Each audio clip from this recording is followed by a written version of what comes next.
So a little bit of an overview of what we're going to cover today. Three main areas. We're going to talk about compliance with the ABA model rules of professional conduct, specifically related to marketing your legal services. We're going to talk about internal business development as well as external business development. So those are our three focal points today. And we'll start with poll number one. I like to try to make this slightly interactive. I know in a webinar space, we can't interact as the same way that we would in person, but we'll put up poll number one that will help us to sort of engage and see where everybody is in terms of how are you feeling about business development. And so that'll be up on the screen momentarily. All right, so if you just take a second, let me know, how do you feel about business development? Do you love it? Is it sort of a necessary evil, or would you rather go to the dentist? All right, so great. 28% of you love business development. Maybe you can help give some tips and tools as well. But about half of you think it's a necessary evil, and 16% of you would rather go to the dentist. Okay, so hopefully I can get some of you in the necessary evil category to shift more towards enjoying it. And those of you that really can't stand it, hopefully we can help improve that and get you towards sort of seeing the return on investment of your time. So we'll start with compliance because that's obviously incredibly important. I'm going to be covering the ABA model rules. And so those obviously are the model rules. We have people attending from lots of different jurisdictions. So please be sure to check your specific jurisdiction in case they deviate at all from the model rules. We're going to be covering the ABA model rules today. Primarily, we are going to focus on Rule 7 is the subset of the rules of professional conduct that covers marketing for the most part. So we'll cover those with specificity. And then we can't forget that no matter what we're doing, whether it's marketing our services or otherwise performing our legal services, we've got to always keep confidentiality and client confidences in mind, even in conjunction with our marketing. All right. So first, communications about our services, about your legal services. So Rule 7.2 permits public dissemination of information concerning a lawyer's services. That can include the law firm name, your name, address, email address, website, telephone number, and the kinds of services that the lawyer will undertake, the basis by which you set your fees, including prices if you choose to disseminate that information, your foreign language ability, and names of references. And then with the informed consent of a client, you can use client names, clients regularly represented. And we'll get into some more of the nuances and the details of that. But just know that the ABA rules define communicate. They include marketing as part of your communication about your services. All right. So you can use any media that you would like to communicate about your services, as long as the information is true and accurate, and it includes the name and contact information of at least one lawyer or law firm responsible for its content, right? So the main guiding rule is make sure it's true and accurate. We'll talk a little bit more about what could be misleading and how we make sure that it's not. But you can generally use any media as long as it's true and accurate and includes name and contact information. All right, so specifically, Rule 7.1, a lawyer is not allowed to make false or misleading communication about their services. What is a false or misleading communication? If it contains a material misrepresentation of fact or law, or it omits a fact necessary to make the statement when it's considered as a whole not materially misleading. So the comments to this rule give us some additional guidance, right? And remember, the rules are made to protect non-lawyers, the public, right? And we want to make sure that given that we are educated and trained in being persuasive, the rules are looking out for maintaining sort of an even playing field, making sure that we're not intentionally or unintentionally skewing that balance, and making sure that non-lawyers can make decisions without feeling influenced or coerced or unduly influenced. All right. So a communication that truthfully reports a lawyer's achievements on behalf of a client or former clients can be misleading if it's presented so that it might lead someone to think, oh, well, I'm going to get those same results, if they don't understand the specific facts or legal circumstances that may differ. So please be really careful. You can write a disclaimer or qualifying language. If you're going to hold out sort of a representative example, make sure to write a disclaimer or qualifying language that would make sure that the public understands that, you know, every case is different and the facts and the law of each case will, you know, impact the potential outcome.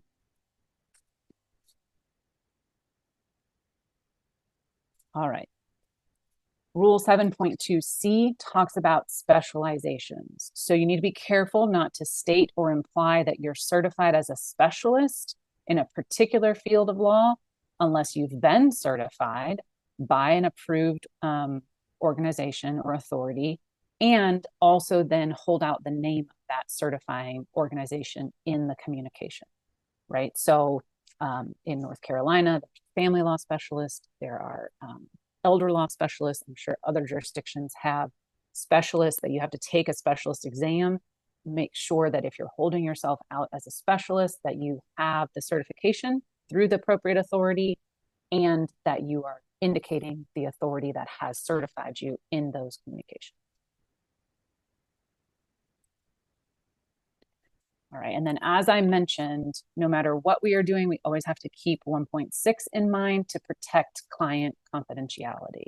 So we're not allowed to reveal information relating to the representation of a client without the client's informed consent, or if it's impliedly authorized to carry out the representation or otherwise permitted under 1.6b. There is no exception to client confidentiality for our marketing of our legal services.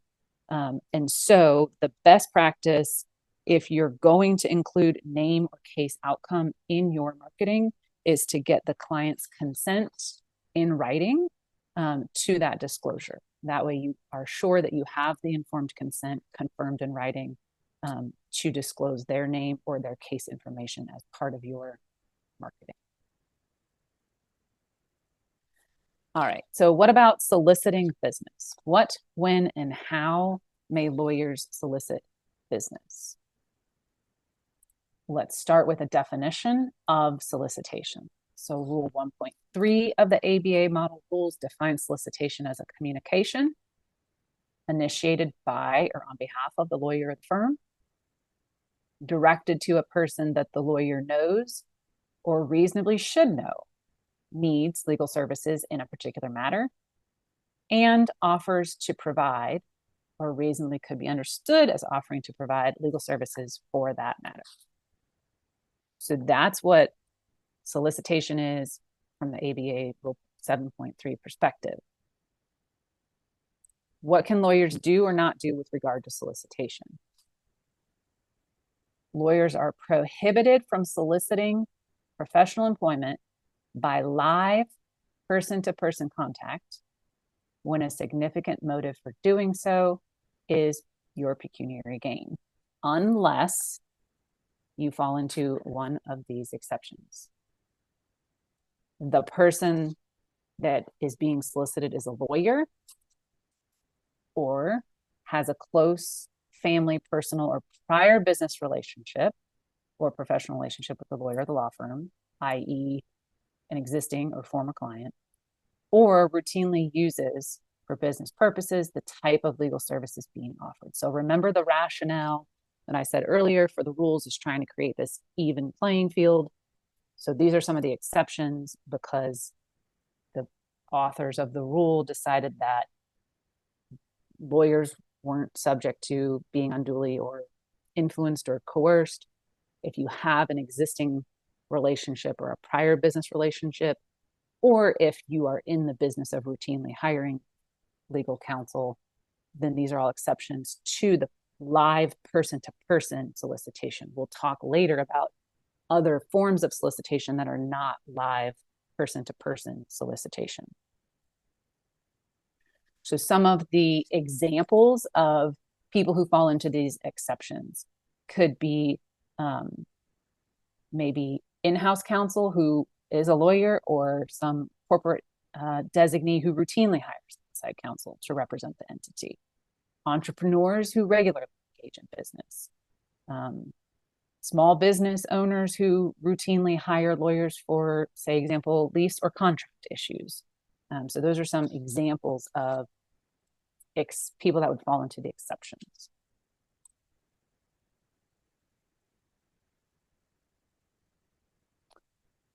A question in the Q&A about specialization.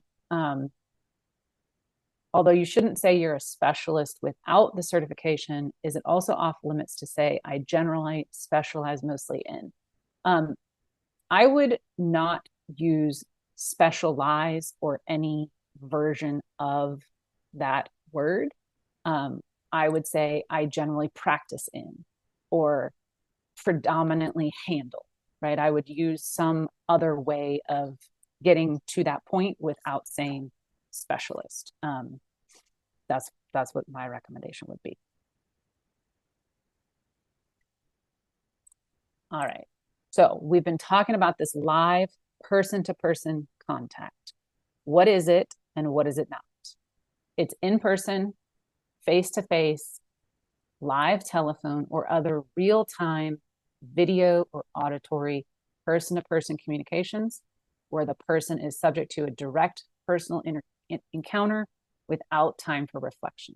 So again, thinking of sort of the policy behind the rules of trying to create an even playing field and not have any perceived or real undue influence, coercion, duress, giving people time to process the information and ostensibly make choices for themselves on their own timeline. So this is how the rule defines the live person-to-person contact that lawyers are prohibited from doing unless the person being solicited falls into one of the exceptions that we just talked about. What is not live person-to-person contact? Chat rooms, text messages, or other written communications that recipients may easily disregard, right? So again, think about the potential for overreaching versus less potential for that in a situation where the person can just leave and not feel like they're sort of a captive audience or stuck.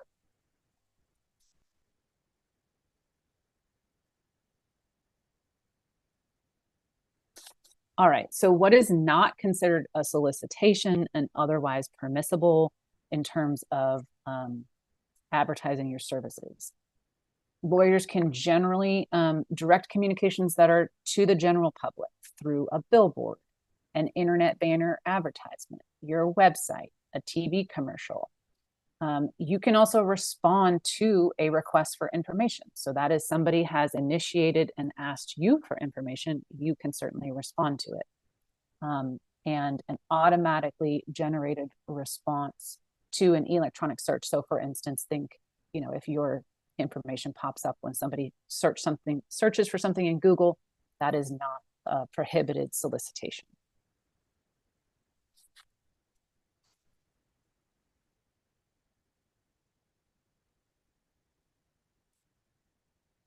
Some other general prohibitions. If somebody has made it known they do not want to be solicited, if they were on some newsletter of yours and they have unsubscribed, don't keep reaching out to them. That would be prohibited.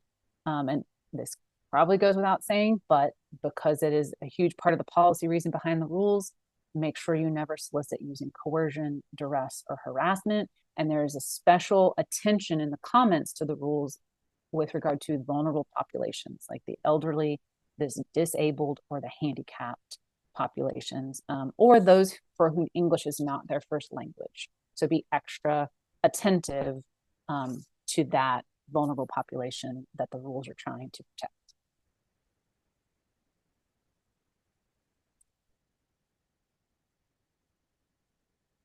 All right, a few exceptions for authorized communications by a lawyer.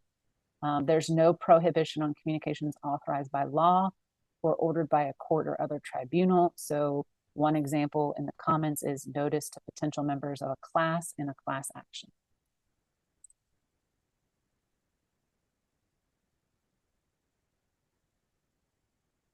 Another good question in the Q&A, direct mailings.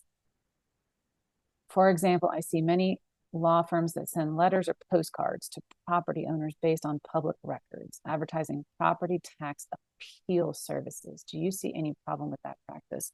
That's a really good question. Let's think through that. That is not a live face-to-face communication. So I don't think that it is prohibited because it's not the live face-to-face communication, and somebody could just throw it away, right? They could throw it away in the mail.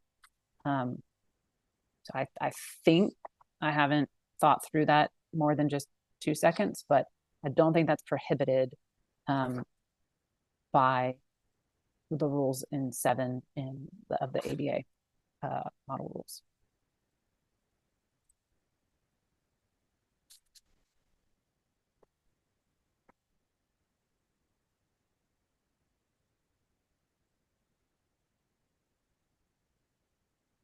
All right, let's talk about referrals, fees, and gifts. Generally, lawyers may not pay others for recommending their services. Keep in mind that the ABA says a communication contains a recommendation if it endorses or vouches for a lawyer's credentials, abilities, competence, character, or other professional qualities. Directory listings and group advertisements that list lawyers by practice area without more do not constitute impermissible recommendations. Okay. And so again, it's that you cannot pay others for recommending your services. It's not that nobody can ever recommend your services, it's that you can't pay them in exchange for doing so. That's the general rule. Now, we have some exceptions and some clarifications. You may pay the reasonable cost of advertisements or communications that are otherwise permitted under the rules. So examples of that include the costs of print directory listings, online directory listings, the cost to run newspaper ads, television and radio airtime, the cost for a domain name registration and maintenance, sponsorship fees, internet-based advertisements, and group advertising. You may also, under this rule, compensate employees, agents, or vendors who are engaged to provide marketing or client development services, such as publicists, PR personnel, business development staff, television and radio station employees, or spokespersons and website designers. So if you are engaging them for their service, you can pay the reasonable cost that they would charge you to do that. And that's not in violation of the gifting rules.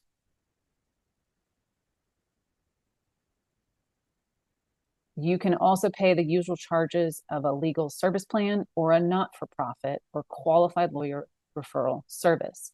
This is pretty complicated, and if you want to participate in any of this, I'm going to recommend that you carefully look at the model rules and your state-specific rules and all the comments that give additional clarity around what is a legal service plan or a not-for-profit or qualified lawyer referral service, because it is pretty complex and we don't have time to cover it in this short amount of time.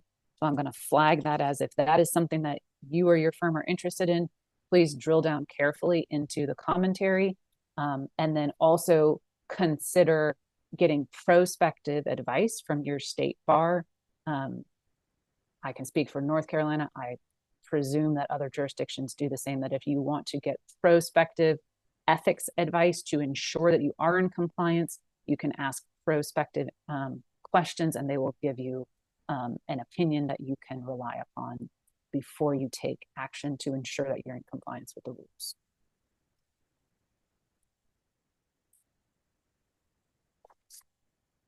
And then, of course, the rules clarify that if you're going to buy a law practice in accordance with Rule 1.17, you can, of course, pay for that. And so that doesn't violate the rule about gifts in exchange for recommendations, referrals, or basically buying clients, that's not a violation.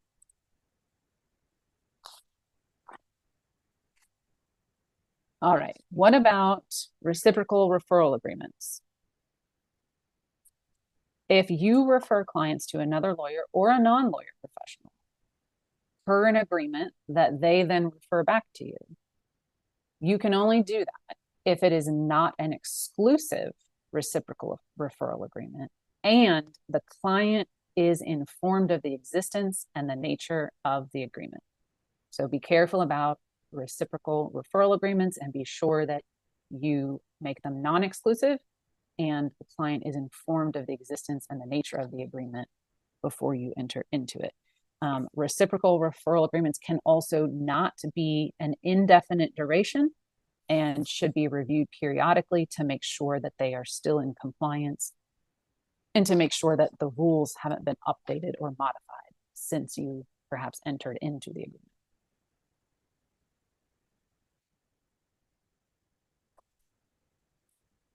You also can give nominal gifts as an expression of appreciation, as long as they are not intended or reasonably expected to be a form of compensating for recommending your services. So these are things that are token items, as might be given for holidays or other ordinary social hospitality.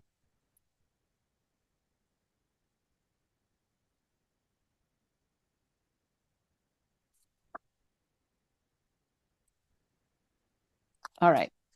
So let's, now that we sort of know at least the framework that we need to be operating in, let's talk about internal business development.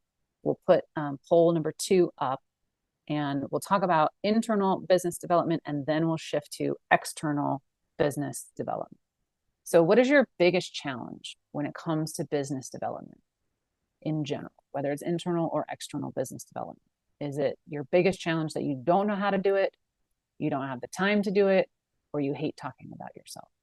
If you had to pick one of those as your biggest challenge when it comes to business development, what would it be?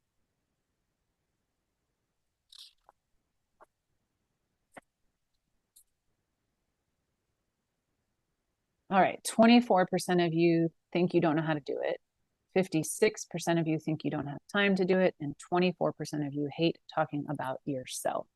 Okay, so we're going to talk a little bit about some of my ideas and suggestions for how to do it and make it not so nebulous and hopefully help you hone in on where you're going to get the most bang for your buck, the most return on your investment.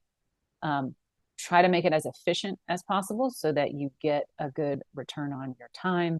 And then the great news that I have for the 24% of you who hate talking about yourself is, 1, you're in good company, but 2, it's actually better if you don't talk about yourself. So we'll talk about focusing on the client or the potential client and the benefits and results that they get. And really, it's not about you, it's about them. And so you're in great shape because hopefully I can show you how talking about yourself really isn't helpful at all. And we really need to focus on the client or the potential client. All right. So first, thinking about the low-hanging fruit of internal business development, right? So unless you are a solo, right, which I know some of you are, it's really important that you remember internal business development, that you have at all times 2 potential sources of business. 1, your existing clients, and 2, your colleagues, right? So they can refer business to you and your existing clients can. And they're sort of the low-hanging fruit. You already have a relationship with them. Hopefully they already trust you. And so that's a great opportunity. So let's talk about internal business development. So all business development is really based on relationship building. So we talked about you're serving an actual client. And then if you happen to staff your firm in a way where you have more than one attorney working on a matter, or maybe you have client needs that are transactional and also litigation. So you have a transactional attorney on the matter, a litigation attorney on the matter, or potentially, then you're also working with, and I would say, consider your colleagues, either managing, supervising, or just equals, as also your client. And so think about how you might deliver your work product if you were treating your colleague as a client as well. And how can you make life easier for not just the client, but your colleagues to add value? All right. So along those lines, thinking about client experience, maintaining your existing clients, and growing work from your existing clients. If you took a minute to think about how can you add value to the client today? What keeps the client up at night? How can you help them with that? Seeing around the corners and looking ahead to anticipating what bumps might come in the road and how can you help smooth that out for them provides a lot of value for your existing clients. It can also provide value, particularly those of you who may be less experienced in working with a managing or supervising attorney. How can you add value to the file? How can you help address the things that keep them up at night? How can you anticipate what needs to happen? Can you look ahead and calendar out the deadlines on behalf of the whole team and send a calendar invite that makes it easy for the other person on your team to just hit accept? And so you have done the laboring and made it really easy for the rest of your team on that particular point. Can you anticipate deadlines, whether they are court deadlines or transactional deadlines, that you can have something ready, work product to be reviewed so that you're on top of things, you're taking ownership, and you're adding value to your colleagues.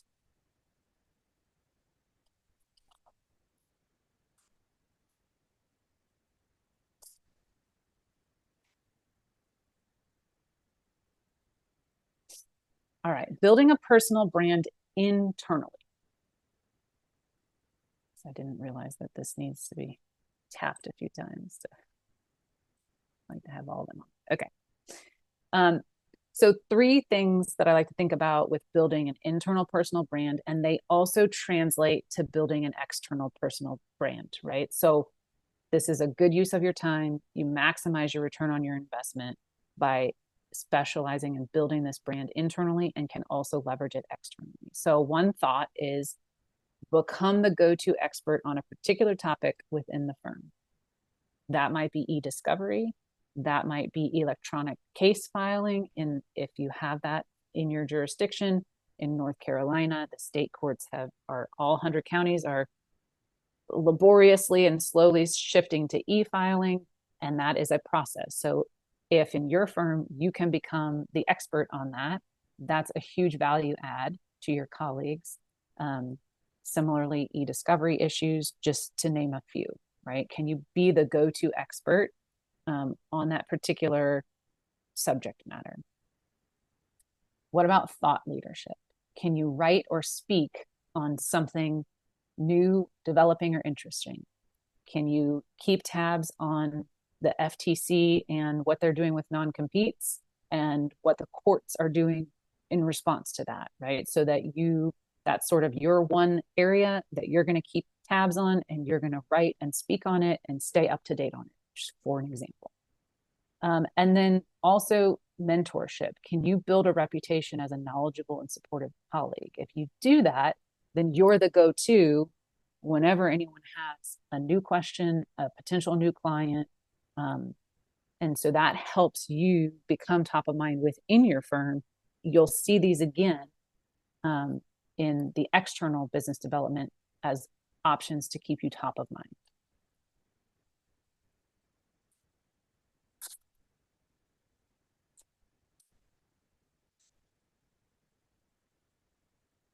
All right. Internal networking and collaboration. Does your firm have events that you can attend? Can you participate on or lead internal committees? And never underestimate going to a meal with colleagues to share, build relationships. Again, it's all about building relationships. And it's not in any particular salesy kind of way. It's just, hey, what are you working on? What's interesting? What's keeping you up at night? As a touch point every once in a while. It doesn't have to be often. It can be monthly. It can be quarterly. It's just something to keep you connected and top of mind.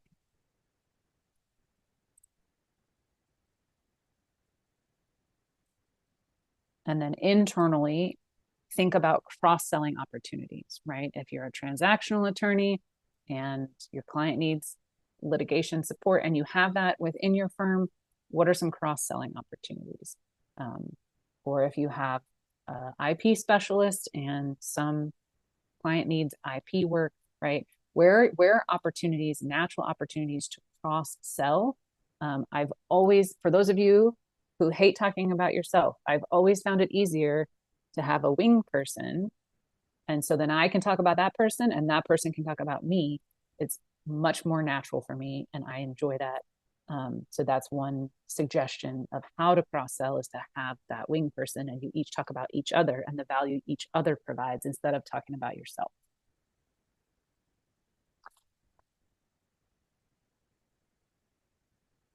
All right, external business development. It's not about you. So don't worry about talking about yourself. It's actually all about who you help and how you make their life or their business better. I assure you that clients do not want to know how you write the brief, how you research the case law, how you set up the corporate deal. They don't want to know how the sausage is made. They want to know that you know them, you understand their pain, and you can take it away. You can solve it. You can give them relief, give them some benefit. That's what's going to help you get the business. Not talking about your super lawyer or legal elite awards, not talking about how you research it or the nuances of it. They just want to know that you know them, you understand their pain, and you have a solution. So the good news is you don't have to talk about yourself hardly at all. All right, so how do we focus on the client? Ask yourself, who do you help? What are the general types of clients that you help? What industry are they in? What level of management are they in? Generally, where are they? What age are they? Sort of how would you describe the category of people that you often help? What problem do they have? Do you see sort of a repeat of similar problems? What is their pain point? What is the presenting problem that they come to you with? And then what is the benefit they get by working with you? How do you become the ball to their pain, to their wound, right? Do you stop something from happening, right? Are you defending them in a lawsuit and you help them settle the case? Do you proactively create something for them? Do you help them close a deal? Do you help them execute a contract, right? Who do you generally help? What is their pain point? And how are you the solution to the pain? So take some time to think about that. And then that is your focus. It's focusing on the client and not on you or your legal expertise, right?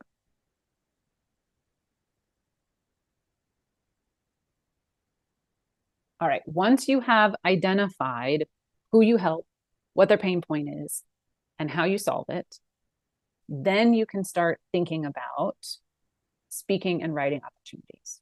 So conferences, CLEs, webinars or podcast interviews are all ideas for places to speak.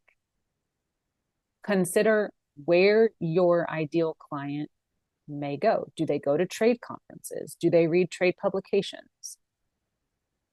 Is your practice very heavily referral based? If so, who's referring? Is it other lawyers? Is it CPAs? Is it financial planners? Who's your referral source? Go where they are and speak at the conferences that they attend, so that you're in front of them and then you're perceived as an expert. So there's at least one study that I'm aware of out of Wake Forest University, and I don't remember all the details of it, but it was that people generally think that those who get up on stage and present at a conference or a CLE know what they're talking about. Otherwise, they wouldn't be on the stage. And so you are perceived as an expert simply by being up and on the stage and being a speaker at a conference or a continuing legal education, right? So who are your referral sources? What conferences do they attend? How can you provide them value, for instance, at a speaking engagement? If speaking's not for you and you'd much rather write, then consider blogging on either your own blog or being a guest on somebody else's blog. Once you've identified your client, what do they read? What publications do they read? Right there, right for those, for trade journals, State Bar Association publications, ABA journal, Attorney at Law journal. Maybe it's some business journal. If your clients are, business owners, and there's a North Carolina Business Journal, for instance, right? Figure out where they are consuming the information, and then that's where you can write or speak to see if you can provide some value and get out in front of them.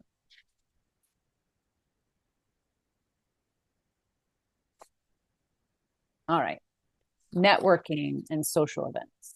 The dreaded sort of everybody's standing around. You don't have any prior knowledge of the person, and sort of everybody's a little bit awkward, and you get the, so what do you do question, right?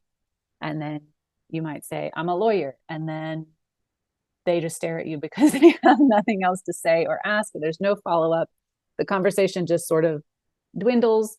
Or I'm a lawyer, and what do you do? And then they're off and running and telling you all about themselves. So here is a suggested framework for maybe how to maximize that and answer a response to that question. Okay.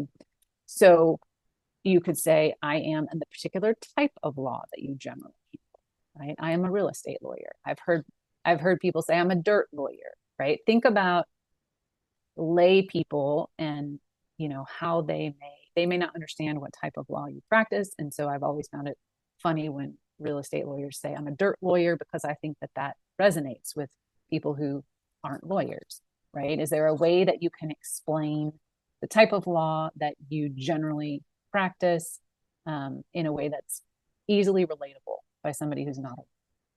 And then I help describe the typical clients that you help. I help lenders close loans. I help middle class protect their wealth, right? Whatever that typical client is. And I know you may have more than one typical client, so you may have to decide how to categorize that. And you help them navigate what particular pain point, what is their challenge or their problem that you help them navigate. And then you speak to the positive outcome or the benefit that they get by working with you. And it's really rewarding when I can help clients settle their litigation and find some peace, or settle their litigation and stop spending money on legal fees, right? Whatever that positive outcome or benefit is that you get for your clients, that goes in there. And then pause and see if there's follow-up questions. There may very well be follow-up and curiosity from the other person. And if not, or at some point, then you ask, how about you? Tell me about your work. And you hear what they have to say. Right? So this is a suggested framework to help you handle that inevitable. So, what do you do type question at a cocktail party. So I'd like you to take a minute and think through these fill in the blanks for yourself.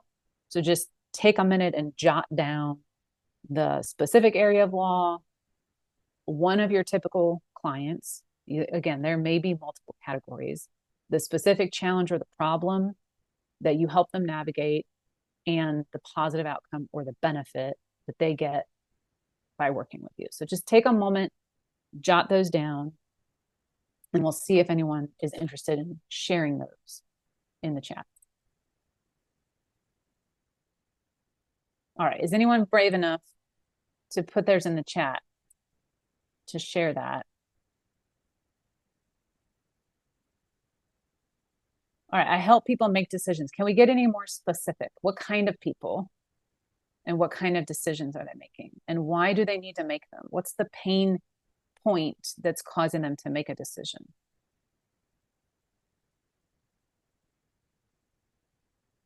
And then what's the benefit once they make the decision? How are they better off? Thank you for being brave and sharing. I'm a real estate transaction attorney, and I help families that have real estate in their investment portfolios structure their transactions to avoid paying extra tax. Great. I might use a few less words, right? It's a little wordy, but I love it.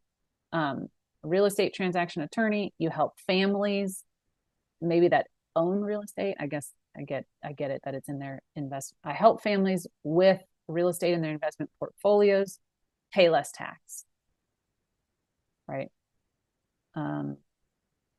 That's great. I love that.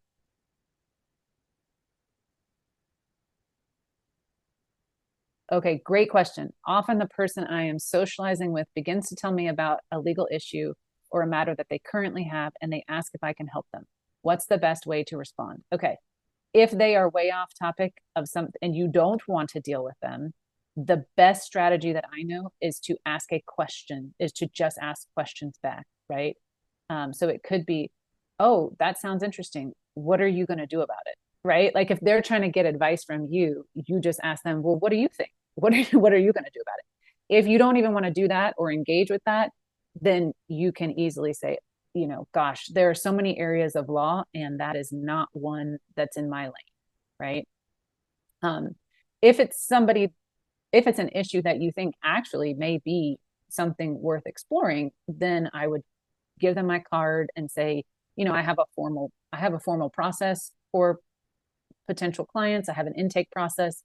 You can reach out to my assistant or whatever your formal intake process is to do that. I hope that answers the question. Ask a question and don't give any advice. Just ask, oh, what are you going to do about that? Or you can say there's so many areas of the law and that is not one that I'm familiar with, or direct them to your formal intake process.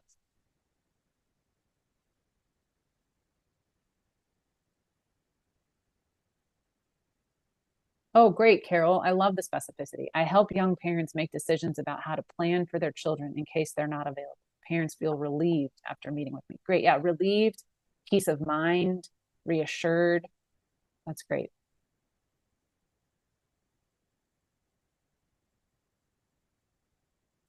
Great. I'm a Social Security disability lawyer. I help people who are finding it difficult to work because of physical or mental impairments, and I help them obtain their benefits. Great. I help insurance companies comply with regulatory requirements. I like that. I would dig a little bit deeper to the benefit of complying or the risk of not complying, right? The why it's important that they comply.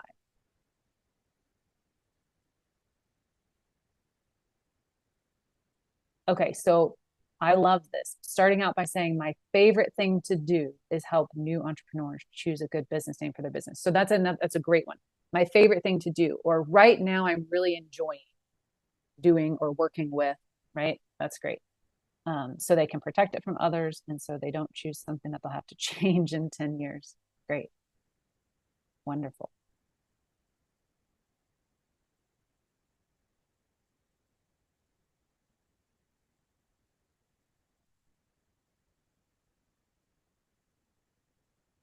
I'm a divorce lawyer. I help men and women decide if a divorce is best for them. It's rewarding when they feel I help them make the right decision. Great.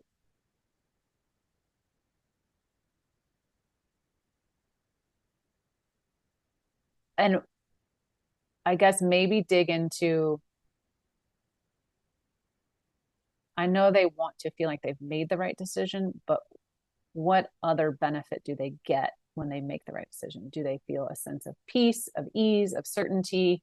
Right? I might dig in a little bit to how they feel or the benefit they get by making what they think is the right decision, right? And also maybe speaking to ending whatever the pain is before they make the right decision. Maybe it's angst, maybe it's, you know, sleep better at night because they can't sleep while they're ruminating or something. I help clients handle their emotions when going through the probate process. I like that. I wonder though if a lot of non-lawyers don't know what the probate process is. So is it I help family member and then maybe get more specific on clients? Is it family members? Is it widows? Um, I know it could be lots of different family members, but you know, is it a particular client that you typically help? Um, and then maybe explaining the probate process differently. I know a lot of people understand what non-lawyers understand what the probate process is, but um, you know, maybe I help widows navigate their grief when processing their loved one's estate or something, right?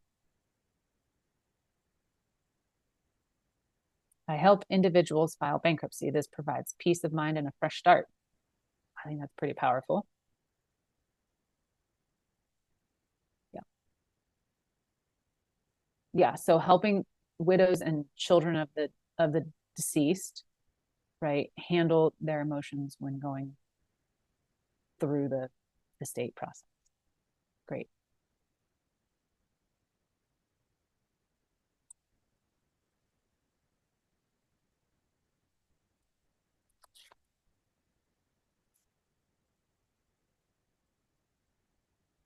All right. You can keep putting those in the chat if you would like. Let me know if there are other questions that you have as we start to wrap up.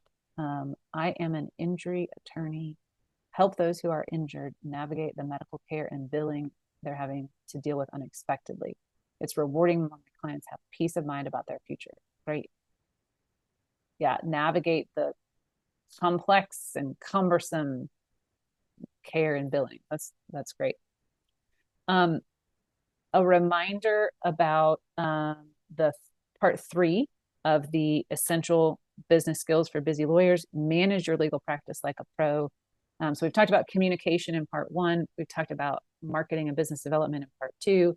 Part 3 is going to be more management. So mentoring, delegating, supervising, um, and that is on October 2nd. It's a Wednesday at 12 noon Central.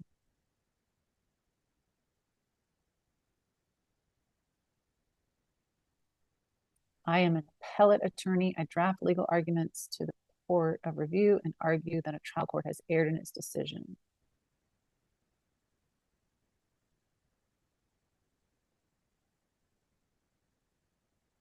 So that's really interesting. I'm Amanda, I might try to shorten that a little bit.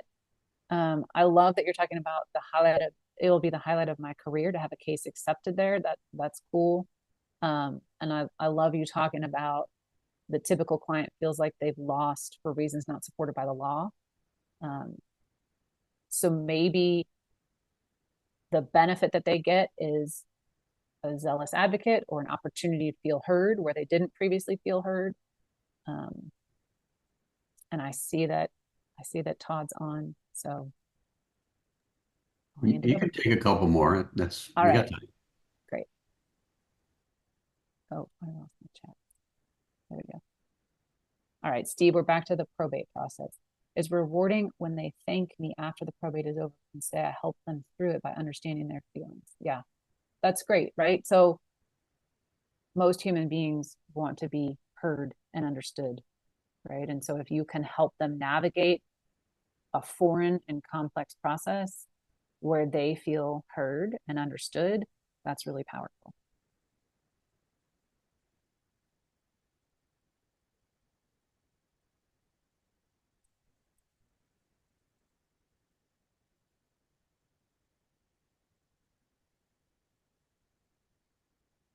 Great question. How do I overcome my resistance to showing up to the cocktail party in the first place? All right, can you tell me more about where your resistance is coming from? What are you resisting? What are you afraid of? If you're willing to share.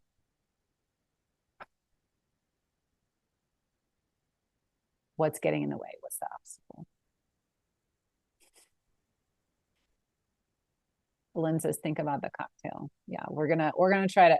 I appreciate the joke, but we do have a substance abuse problem in our industry, so I want to be mindful that let's find some great tools and strategies that are not drinking or numbing our problems. I'm kind of an introvert, and I don't really feel comfortable in a room with 1,000 people. Okay, fair point. So first of all, you're not right. There are a lot of introverts in the world, and a lot of us. I'm an introvert actually, even though I'm speaking in front of a lot of you. I get drained from these types of things, not a webinar, but a social event, and so um, be mindful of that. And you don't need to attend every single cocktail party, right? Maybe the cocktail networking thing is not your thing, and maybe your time and energy is better spent writing or being on a one-on-one podcast where it's just you and one other person, right? Maybe don't you don't have to force yourself into any particular lane. If a group of 100 people doesn't work for you, then let it go and don't worry about it and find some different lane that does. Maybe it's LinkedIn, maybe it's blogging, maybe it's a one-on-one interview. But still, regardless of where you are, you still need to know who do you help, what's their pain point, and what's the benefit or the outcome for them, right? Whether you're writing one-on-one or in a large group, you need to have that honed in on in advance.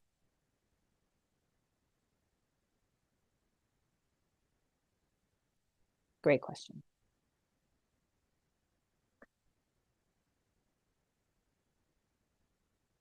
Another thought that I have for an introvert, right, is do you have a friend or a colleague who is more extroverted who could be your wing person and go with you, right? And you talk in advance about how you can toot each other's horns instead of tooting your own.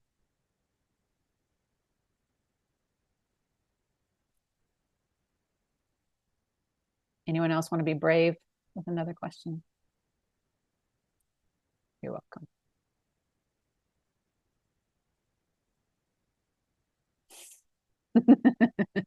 Is there an age when you get to stop doing client development? I mean, if you have more work than you know what to do with. I don't think it's an age, right? It's a how much work do you want? Right? What is the lead generation that you need? Right? Are you getting the amount and the type of work that you want? And what's the consistency or the flow of that?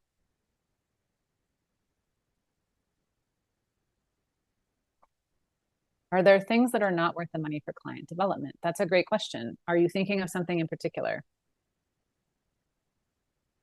I think it depends on, so let me know if you're thinking of something in particular. I think it depends on who is who is your ideal audience, who's your target, um, right? And so the things that are not worth the money for client development are if you have not done the work to identify who are you trying to target, what is their pain point, and how do you help them, then you haven't done the pre-work necessary to get the best return on your investment of either time or money for client development, right? Because at that point, you're just like spreading the pollen everywhere and hoping that something gets pollinated, right? So focusing in first is going to be better. And then figuring out where those people are. What do they consume? What do they read? Where is an advertisement, for instance, going to be best received? Um,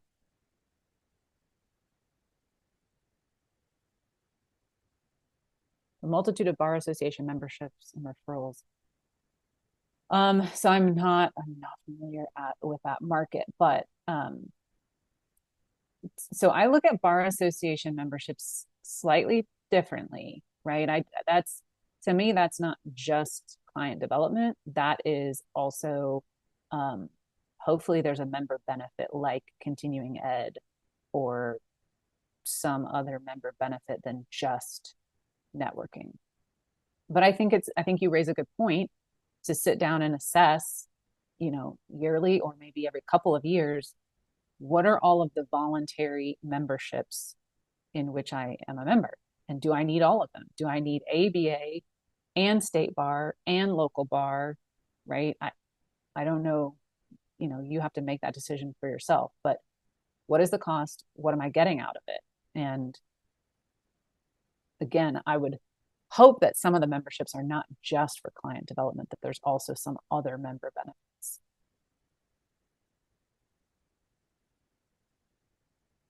And I guess the other point is if you're asking the question, then maybe you already know the answer, right? That maybe there is something that you would like to let go of. And that's probably fine. Unless it's like a mandatory membership in like a local bar. Like I have a local bar that I'm required to be in.